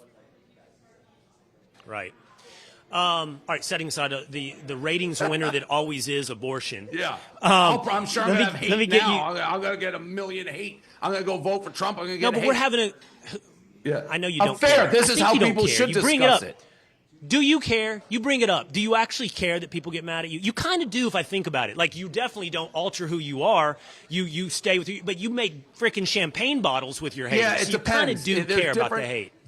There's really different kinds of hate. Like, I got into it with Dan Bongino, who then I saw and apologized because he went nuclear on me after the Roe versus Wade tweet. This is after 6 years of saying he loved me. That bothers me. Like, intelligent minds can disagree on issues. That's one of the big issues with this country. You and I should be able to disagree, anybody, and still have be friends or friendly discourse. That's one of the major things. This whole campaign, and I actually think one of the major issues also I have with the left is this, they didn't say anything about what they want to do. Their entire campaign is Trump is Hitler, Trump is this, Trump is that. And then they'll say he's the one with threatening rhetoric. That drives me nuts. They are the worst. How they can run a campaign like that, that's all they get because she's such a bad candidate. But an entire campaign just making Trump out to be this monster is insane. What do you say? I have two more things I want to do with you, Dave. But one, because, like you said, Barstool's 50-50 maybe. You live in, I think you're Florida, you're New York, you're Nantucket, right? Do I have your fancy homes all nailed down? You're nailing them. Oh, yeah. Your resorts are all, I've got it nailed. Man of the people. But you are in places where you're going to be around people who disagree with you. And the thing that I don't know, it always comes down to, he's a racist, which I had that debate with a diner here in North Carolina earlier in the show. But the other one is what you just described. He's a threat to democracy. You clearly don't believe that, Dave, from what I just heard you say. What do you even say? I mean, that's what it comes down to. He's a would-be authoritarian, and he wants to be a dictator, and he's going to ruin our democracy. Yeah, I mean, they've said at the campaign, he was president. He was already president. He could have done what people are saying. And by the way, if you're looking at threat to democracy, he was president when COVID started. You want to talk about a time where a president, if so inclined, could have probably found a way to take more power and authority in a national thing we've never seen before. Didn't do it. You know who did it? The Democrats. When they wouldn't reopen small businesses, wouldn't let them choose whether they could earn a living, the mask mandate, all this stuff. So I don't buy that. And then you fast forward to what I already mentioned. Who didn't have a primary? Who put in place a candidate who ran for president already and got 0 votes? So I don't buy it at all. If you're going to say somebody is a threat to democracy, the Democrats and the lefts are the ones who have proven to be the bigger threat. And I don't even think that's close. Trump talks. I don't either. How I talk, but I'm not running for president. He talks in exaggerations, like he's still on The Apprentice or he's running a blog. And if he says, you know, we are going to make the 100 miles a wall and we did 100,000 miles, they fact check him. It's like, well, your numbers are off. He talks like if somebody fact checked and said, hey, Dave, he lies all the time because he said the Patriots are going to win by 100 and they won by 3. Yeah. He's a liar. It's like a lot of that. And I've gone back and I've looked, where are all these egregious lies? Most of them are just blatant exaggerations that are so obvious exaggerations. So I don't buy any of it. And it is scary. And even me, I don't know where. As somebody who I think people listening to this conversation, I don't just blindly go right. It's very scary when even myself, who tried to research, can't always find the truth, like stealing the election and things like that. I think there's an element of truth to what's happening. Now, I also think you got to, regardless if he loses, I think he's going to be like, I lost. And you almost got to tip your cap, be like, they cheated better, if that's what happens. But you have to move the power, but I don't think he's crazy for a lot of these things that they make him sound. And I even remember on the riot day, it's like people got to January 6th, and they've twisted his words there because he did say a peaceful rally. And I think he could have done a better job of toning it down. But he's coming from a place where the country was having major riots in major cities and nobody was doing a thing. You have Waltz, what was his wife or his daughter's like, I love the smell of tire burning in Minnesota. So he was angry, mad he lost. He should have done a better job. But to blame that on him when the rest of the country is burning, you're not doing anything, there's just, it's tough. It's tough to see what the truth is. I feel the same way. The blanket accusation of lying is almost invariably hyperbolic real estate developer New York talk. I want to ask you, I don't even know if you're friends with this guy, but you know, you're all over CNBC on occasion. I don't know if you've had interactions with Jim Cramer, but Jim Cramer put out a prediction. Here's the headline, Dave, if you can see it on your screen. But Jim Cramer says Monday's markets action suggests some traders anticipate a Harris win. Others are pointing out, by the way, if Jim Cramer is saying it, make sure you place your bet the other way. Yeah, well, DJT was up like 15% last time I saw, which to me would be the most predictive of any of the stocks, right? It's his personal thing. I love Jim Cramer. Sometimes you're right, sometimes you're wrong. I've been on his show. I love the guy. I think he's hilarious. Big Eagle fan. Tried to ban me from wearing a Patriot jersey in Eagle Stadium. Who knows? Again, I remember last year during the last election, if I recall, Trump took a mammoth lead in the betting markets up till it flipping. So I don't think anybody knows. I really don't. I'm hoping it's Trump. I want it to be Trump. I don't think we're going to know tonight. I don't know when we're going to know. I don't either. I don't know. By the end of the week, I don't know. All right. Big fan. Dave Portnoy, Barstool Sports. Appreciate you doing this today, man, giving us so much time. No, thanks for having me. We need more discourse when people disagree on issues. That is pleasant. I agree. And we did it on the worst of all issues. I know. We were going down that road, and I was trying to think, where can I get off the highway here? But next time we'll do Pat's Cowboys. All right, Dave Portnoy, thanks so much, man. All right. Appreciate him being on the Will Cain Show. I'm going to take a quick break, and here's what I'm going to do. When we come back, I'm going to talk to some people here in Concord, North Carolina, and we're going to check in as well with Josh Kraushaar. He is a Fox News radio political analyst. He's going to let us know, as we set up for tonight, what to expect. While you take that break, head over to Spotify or Apple, hit subscribe. Or if you're sitting here right now on Facebook or YouTube, hit subscribe. Jump into the comments section. Some of you already have. Like I saw that Dual Box 9 says Dave Portnoy sounds like a libertarian. More from you, the Willisha, coming up on The Will Cain Show.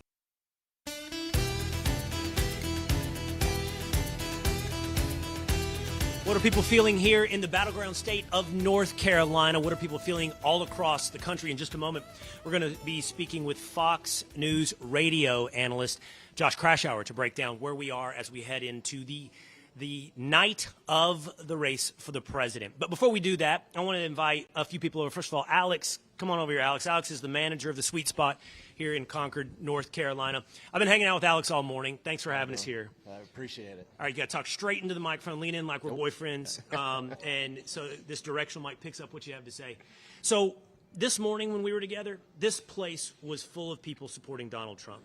I did have a guest, one of your diners, come on and debate me a little bit. He was a supporter of Kamala Harris. He had his hand up. But, you know, this is a swing state. I would imagine a lot of people you're meeting, seeing, coming in. I don't know. What are you seeing? 50-50 in North Carolina? I wouldn't say, I still don't think it's 50-50. I think we're still more towards 60-40 or even higher, at least in this area. Like if you go more into Charlotte, I think you'll get pushed more to 50-50 or maybe even 55 towards her. But over here, I think we're more in the 60 plus for him. For Trump? Yeah. And what do you think? I mean, you guys, you manage a restaurant. You know, Donald Trump is closing with the economy. Yes. If you ask Kamala Harris, the first thing she'll say is what she's going to do for inflation, setting aside the fact that she's been vice president for 3.5 years. So what is most important to you as someone who manages a restaurant like Sweet Spot? Well, here's a clear-cut example I could give you. We've been here for 11 plus years now. And in the first 7 years, we raised menu prices 2, possibly 3 times. And that's because you used to do paper menus too, and it would cost money to print out new paper menus. In the last 3.5 years, we have raised prices 18 times. Really? And have ditched the menus and gone to the QR code because you just can't keep up and can't afford it. I didn't think about when I go into restaurants and it's all QR code now, it's because you can't update the menu often enough to keep up with inflation? Yeah, just nobody could afford printed menus anymore. So you do the QR code and you could just easily slide in there and adjust things on there, and I could change prices daily. But like I say, 18 times in 3+ years that's just the easiest way to explain it to somebody. Like, yes, we have our vendor prices are high and all that stuff, so we have to force it over, and increased wages, we have to force it over, but just giving that example of the menu price increases like Incredible. that explains it. 18 times in 3.5 years. Thank you, Alex. Actually, I'm going to bring Amelia in because she waits tables here for you here at the Sweet Spot. Amelia, come on over. Come on over. How are you today? Good. Are you excited about Election Day? Oh, yeah, so excited. What is most important to you? What are you focused on today here in North Carolina? I'm focused on 2 things. 1, tips, so I can be rich as hell, right? Yeah. And then, of course, the abortion, like we're pro-life, and so that's very important to me. I just had a big debate about abortion with Barstool Sports' Dave Portnoy, but so we'll set that one aside for a moment. Tips. Tips. So does that speak to you when Donald Trump says no tax on tips? Oh, my gosh, yes. And don't start cheaping out, y'all. Still 20%. You're worried that if there's no tax on tips, people factor it in and Yes. reduce the tips? Yes. I'm very worried about that. What is, by the way, I do 20. Well, that's good. That's good? I'm with 25%, 30% waitress, but yes, that's good.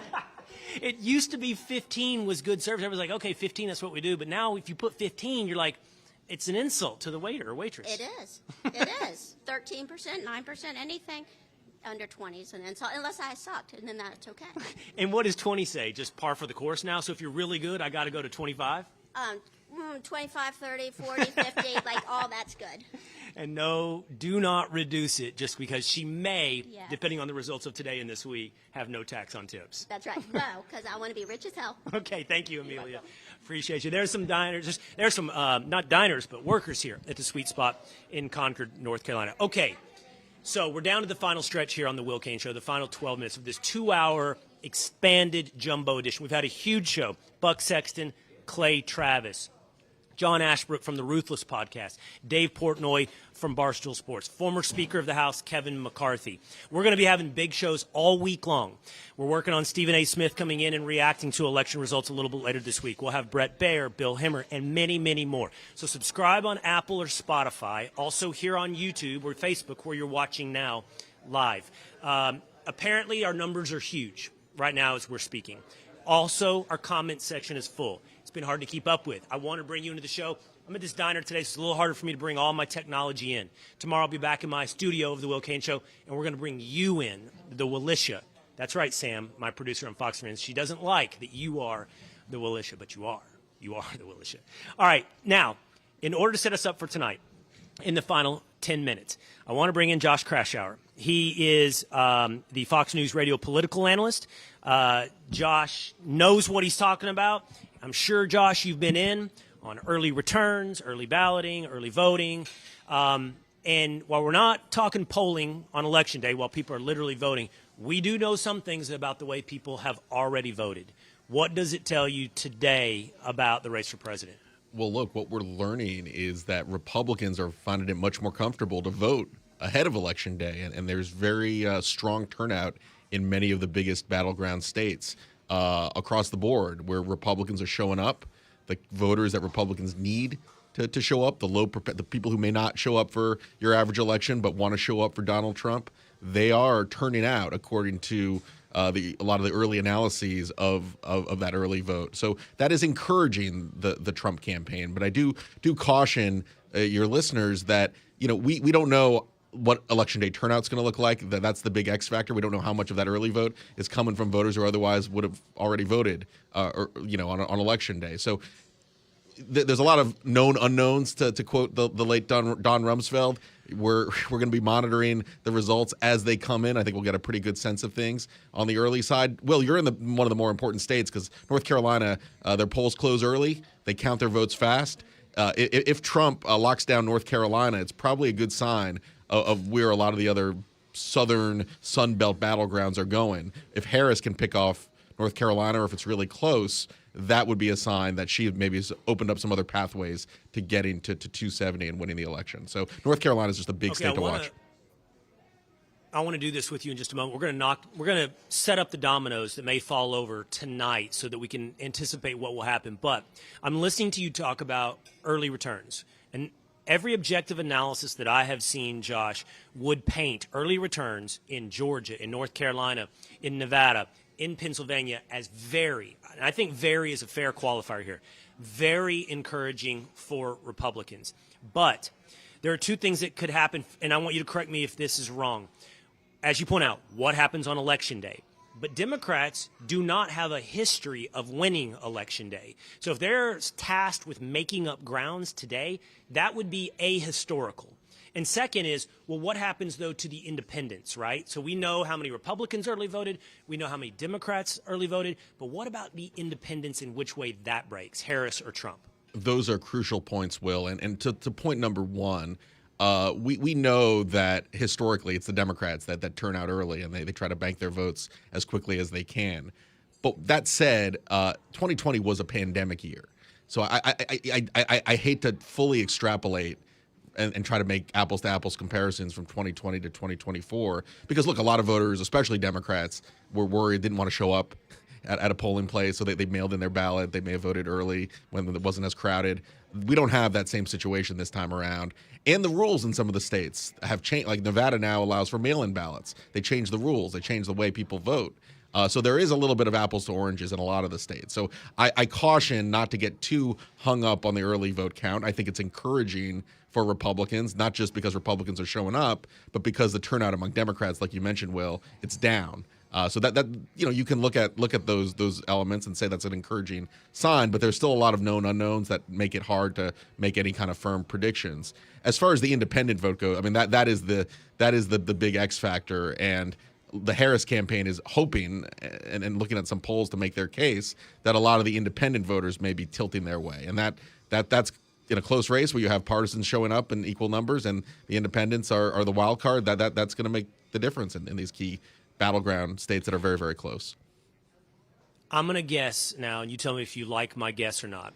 if we wake up tomorrow or Thursday or Friday and Donald Trump has been elected again president of the United States, the story will be young men and overwhelming turnout for Republicans, combining early voting with what happens today, assuming it's not cannibalized, that it's a bunch of low propensity new voters going the way of Donald Trump.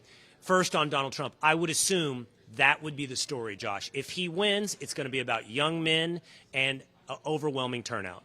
Yeah, if Trump wins, it will likely be because he's changed the Republican Party, brought new voters on board. The big dynamic that I know you've talked about a lot on the show is that, you know, a lot of men, young men, Gen Z, voting Republican in a way that a lot of Democrats never saw coming a couple of years ago, right? So that's a big bet that the Trump campaign has been making. They're pretty confident that they're trying to get some of these low propensity voters into the fold, going their way. Working class, you know, the Democratic Party historically has been the party of the working class, not anymore, and Trump has made, according to the polls, inroads with working class voters of all backgrounds. If that happens, like black men in Detroit, black men, that the numbers and the margins and the turn, that could make a big difference when we look at the final results. What the Harris campaign is betting on is that they can run up the score with women, and that they're going to do really well in the suburban areas around Philly, you know, the suburbs, not the urban, but the suburbs in Philly, Detroit, Milwaukee. If they make inroads, if they run up the score, they do better than Biden did in 2020, they think they can make up some of the losses with those working class voters. So, and that's the story then if we wake up tomorrow or Thursday or Friday and Kamala Harris has been elected president of the United States. I would assume, to your point, by the way, on the urban voter, which I don't like that term because it's a euphemism that disguises the truth. We're talking about the black and Latino vote, the minority vote. There's some indication that the turnout among that cohort is lower than in the past. So your point of focus on suburban white women is on point, I would think. And if it is that she is elected president, the story and the explanation will be the vote of women. Yeah, I mean, the gender gap is historic when you look at the polls and when you look at where both campaigns think things stand. Now, that could go both ways. If Trump actually does better with men, as some polls suggest, that then Harris is doing with women, then that the gender gap would play to Trump's advantage. But we don't know. I mean, the polls are kind of all over the map. I think you generally see a slight advantage with women when it comes to the makeup of the overall electorate. They make up a slight majority. So really, Trump needs to run up the score with men. He needs to almost expand that gender gap. It feels like both sides in the closing weeks have played more to their base rather than to bring some of the skeptical voters on their side. All right, now to set up the dominoes here at the end on what could happen, and you know, maybe tonight, but hopefully over the next 24, I hope at the outset, 36 hours. And that is, to your point, we could have North Carolina tonight. We could have Georgia, I think, counts their vote pretty quickly as well. We could have Georgia tonight. It will be, I would assume, I want you to knock down the dominoes here, is when do we hear about Pennsylvania?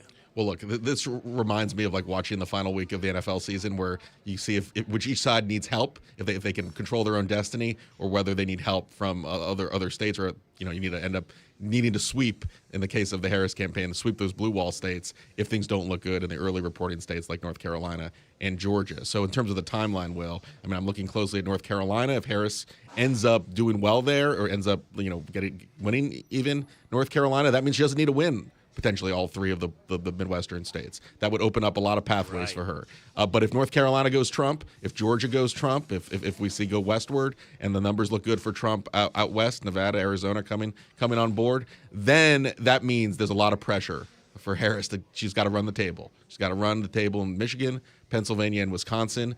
Especially Pennsylvania and Wisconsin are going to take their sweet time to report vote totals. So we're going to probably, if it's a close race, be waiting into Wednesday, perhaps, to find out whether Trump or Harris win, and whether this election is going to be contingent on those two key states. All right, Josh Kraushaar, Fox News Radio political analyst. Thank you so much for breaking it all down so everybody's set up for tonight. Thanks, Josh, for being on the Will Cain Show. Thanks, Will. All right, live from Concord, North Carolina. From the Sweet Spot, this has been a special 2-hour edition of the Will Cain Show. I appreciate you hanging out. I appreciate you dropping into the comment section. Make sure you subscribe and always hang out with us. Spotify, Apple, YouTube, or Facebook. We'll be back here right tomorrow, 12 o'clock Eastern Time. Set your reminder, and you can hang out with us tomorrow as we break down the results for the race for president on The Will Cain Show. I'll see you again next time.